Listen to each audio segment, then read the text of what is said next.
Okay, we're on chapter 10, In the Bones.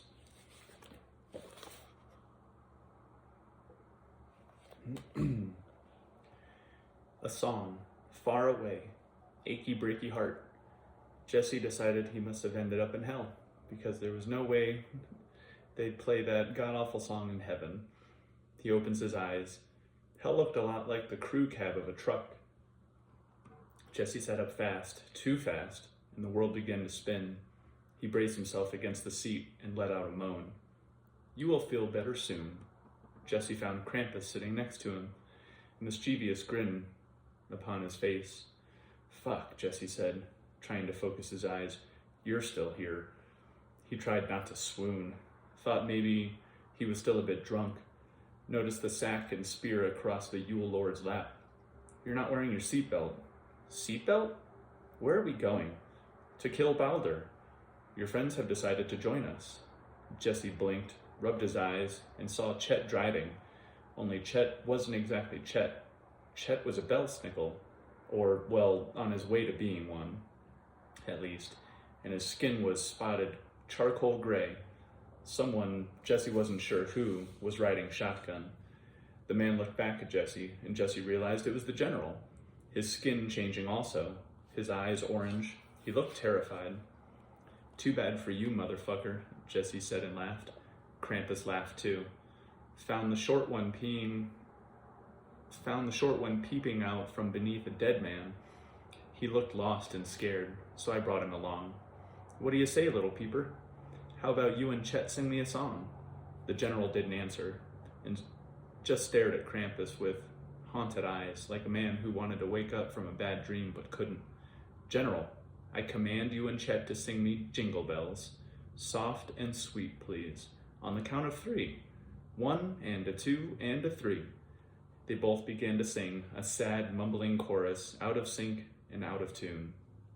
Jesse laughed again and felt a deep comfort in the back of his chest. He fell quiet. I was stabbed. And through the haze of the mead, it came back to him. He touched his stomach, his leg. The nails were gone, as was the pain. Most of it, anyway.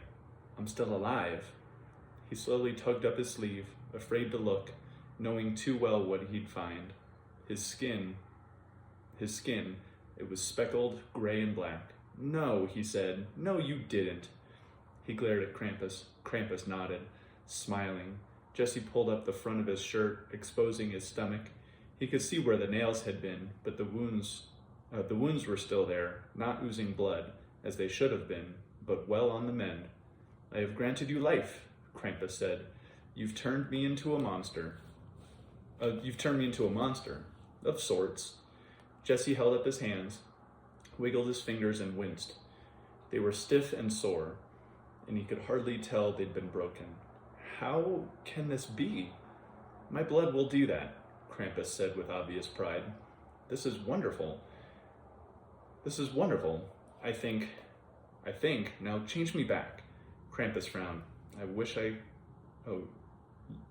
Why would you wish I do that?" "Because I'm telling you to." "Enough song," Krampus called to, and both men ceased singing. "Jesse, you are confused. There is only one of us that gives orders, and I'm afraid it's not you." Jesse grabbed Krampus by the arm. "No, fuck that. You're gonna change me back now. Release my arm. I command it." There are several images here of what the characters look like, and I'll show you them at the end of the chapter.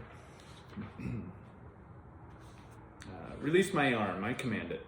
And to Jesse's surprise, his body did exactly as told, as though someone else was driving while he watched.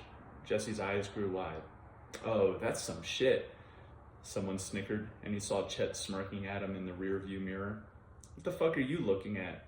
"Welcome to the club, dumbass," Chet said. "You can't do this," Jesse said to Krampus. "You prefer death?" Jesse started to say yes, found he wasn't sure. "Just turn me back." "I cannot." "Can't or won't?" Krampus shrugged. "You son of a bitch. We have great things to write. Both of us. We go kill Santa.